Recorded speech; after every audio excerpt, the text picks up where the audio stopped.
General J.J. Singh, Professor Jagdish Chokhar, the moderator of this session, Shri Manish Tewari, ladies and gentlemen, good morning. As we kick off a fairly nice day in Goa, though a little cloudy, with a discussion on what our developmental model should be, given that aspirations are growing exponentially, I think it would be appropriate to reflect back on the fundamental growth model which we have pursued as a country ever since our independence. The growth model essentially was that of a mixed economy. While the state sector held the fort till about 1991, when the command economy model collapsed around the world, the Soviet Union disappeared, East European states collapsed, and the neoliberal economic model triumphed, which necessitated that India should also readjust the mix of its economy. And so from a statist or a socialist or socialistly loaded system, you started moving towards a more liberalized economic model. I recall in the initial years when in the first flush of liberalization, India started dismantling its various control and command systems which had ostensibly shackled the economy. There was a very popular phrase which was very much in vogue, and that was the trickle-down effect. That as the Indian economy would grow, as people would make money, the wealth and prosperity would trickle down, and people at the lower end of the pyramid would also enrich themselves or would become prosperous in the bargain. Since the entire exaltation around the neoliberal economic construct was so strong, till about 96, 97 or 98, there was hardly any questioning or hardly any tangible questioning about this growth model, essentially predicated on the trickle-down effect. Such was the triumphalism at that point in time that you had strategic thinkers like Francis Fukuyama declaring that the victory of the neoliberal economic construct and the end of the Cold War was actually the end of history. And as events subsequently proved, that was not the case. Somewhere around 1998, 1999, when the then India government led by Prime Minister Vajpayee was at the helm of affairs, this phenomena of jobless growth started surfacing. While the Indian GDP was growing, essentially the GDP was not creating, or the economy was not creating the employment opportunities which could really absorb a large number of people who were coming into the employment stream every year, 10 million plus, if I remember the figure correctly. And though an attempt was made, even during the Vajpayee years, to try and readjust the model, to have a little more state intervention, but essentially the trickle-down effect held the field till about 2004.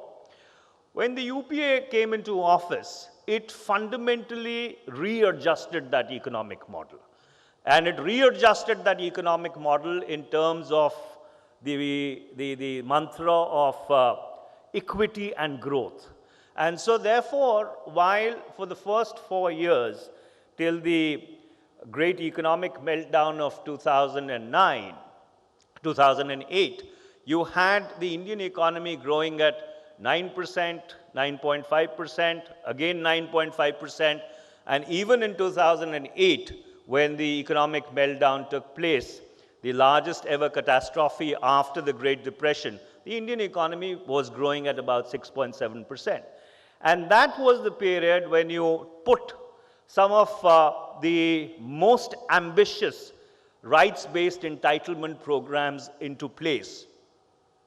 After the Great Depression or after the economic meltdown, the Indian economy, because of the counter-cyclical stimulus measures, again grew in 2010, 2011 at 9% and 9.5% again.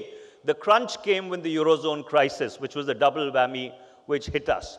The reason why I've recounted this entire background is because it is very important to understand that eventually, if you look at the demographics of India, 124 crore people, out of which still 70% of the people continue to live in rural India. And a bulk of them, a substantive bulk of them, continue to be dependent upon agriculture as the principal means of sustenance. And if you look at the growth figures of agriculture, especially over the last 2 years, agriculture has been growing hardly at about 1%.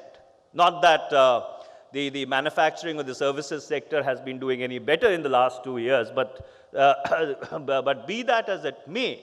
So eventually, when you have such a large population which still continues to depend on agriculture as the mainstay, and unfortunately, your attempt at an agro-based industrial economic system has not really taken off, state intervention still continues to remain the norm in order to ensure that people who are possibly not in the wealth creation mechanism do not completely and absolutely feel alienated and left out.